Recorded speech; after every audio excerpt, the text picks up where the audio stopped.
Congress party విధానాలపై ప్రధాని నరేంద్ర మోదీ మండిపడ్డారు. కాంగ్రెస్ పార్టీకి అభివృద్ధి ఎజెండాయే లేదని ఆయన ఘాటు ఆరోపణలు చేశారు.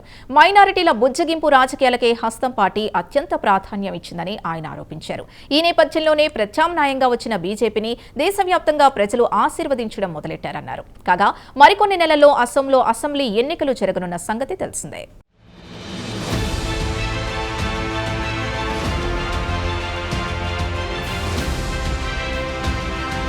వందేళ్లకు పైబడ్డ పార్టీ అని గొప్పలు చెప్పుకుంటున్న కాంగ్రెస్ పార్టీకి అసలు అభివృద్ధి ఎజెండాయే లేదని ప్రధాని నరేంద్ర మోదీ నిప్పులు చెరిగారు. అభివృద్ధి కంటే మైనార్టీల బుజ్జగింపు రాజకీయాలకే హస్తం పార్టీ అత్యంత ప్రాధాన్యతనిస్తోందని ఆయన మండిపడ్డారు. దీంతో కాంగ్రెస్ రాజకీయాల పట్ల సగటు భారత పౌరుల్లో ఏవగింపు కలిగిందన్నారు. ఈ నేపథ్యంలో అభివృద్ధి అజెండాతో ముందుకొచ్చిన భారతీయ జనతా పార్టీని ప్రజలు ఆదరించారని ఈ సందర్భంగా ఆయన పేర్కొన్నారు.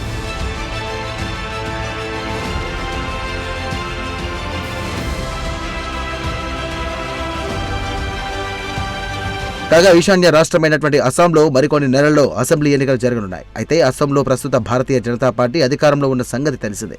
అస్సాం ముఖ్యమంత్రిగా హిమంత బిశ్వ శర్మ కొనసాగుతున్నారు. ఈ నేపథ్యంలో తాజాగా కలియాబోర్ ప్రాంతంలో ఏర్పాటు చేసిన బహిరంగ సభలో ఆయన మాట్లాడారు.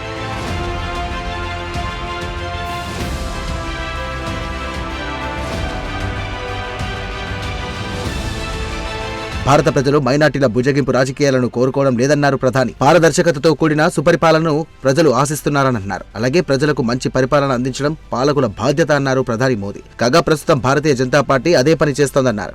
ఒకవైపు సుపరిపాలన, మరోవైపు అభివృద్ధిని అజెండాలుగా చేసుకుని కమలం పార్టీ ముందుకు వెళ్తోందన్నారు. దీంతోనే బీజేపీ దేశంలో ఎక్కడ పోటీ చేసినా ప్రజలు గెలిపిస్తున్నారని ఆయన విశ్లేషించారు. హర్యానా, మహారాష్ట్ర, ఢిల్లీ, బీహార్ ఎన్నికల్లో కమలం పార్టీని ప్రజలు ఆశీర్వదించడానికి ఇదే కారణమన్నారు ప్రధాని. అంతేకాదు, వామపక్షాలకు చిరునామాగా పేరొందిన కేరళలోని తిరువనంతపురం మేయర్ ఎన్నికల్లో కూడా బీజేపీని ప్రజలు గెలిపించారని ఆయన వెల్లడించారు. అంతేకాదు, ఇటీవల మహారాష్ట్ర స్థానిక సంస్థల ఎన్నికల్లోనూ ప్రజలు కమలం పార్టీకి పట్టం కట్టిన విషయాన్ని కూడా ప్రధాని మోదీ ప్రస్తావించారు.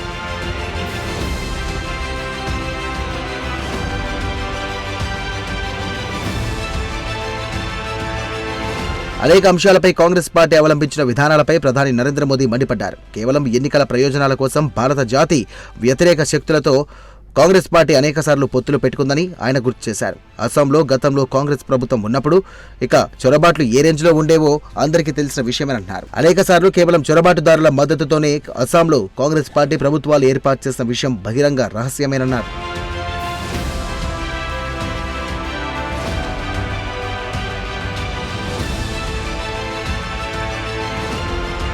అంతేకాదు, కాంగ్రెస్ ప్రభుత్వాలు పెంచి పోషించిన అక్రమ వలసదారులు అస్సాం ప్రజల భూములు కబ్జా చేశారని ప్రధాని మోదీ ఆరోపించారు.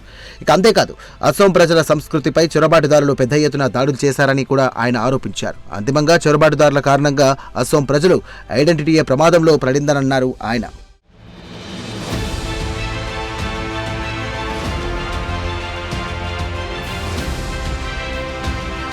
అయితే అస్సాంలో బీజేపీ సర్కార్ వచ్చిన తర్వాత అక్కడ సామాజిక పరిస్థితులు మారిపోయాయని ప్రధాని నరేంద్ర మోదీ వెల్లడించారు. చొరబాట్లకు బీజేపీ సర్కార్ సమర్థవంతంగా అడ్డుకట్ట వేయగలిగిందని ఆయన పేర్కొన్నారు. చొరబాట్లు లేకపోవడం వల్లనే ప్రస్తుతం అస్సాం ప్రశాంతంగా ఉందన్నారు ప్రధాని నరేంద్ర మోదీ. ఏది ఏమైనా అస్సాంను మరోసారి అభివృద్ధి పదంలో తీసుకువెళ్లడానికి బీజేపీ అన్ని ప్రయత్నాలు చేస్తుందని ప్రధాని మోదీ హామీ ఇచ్చారు.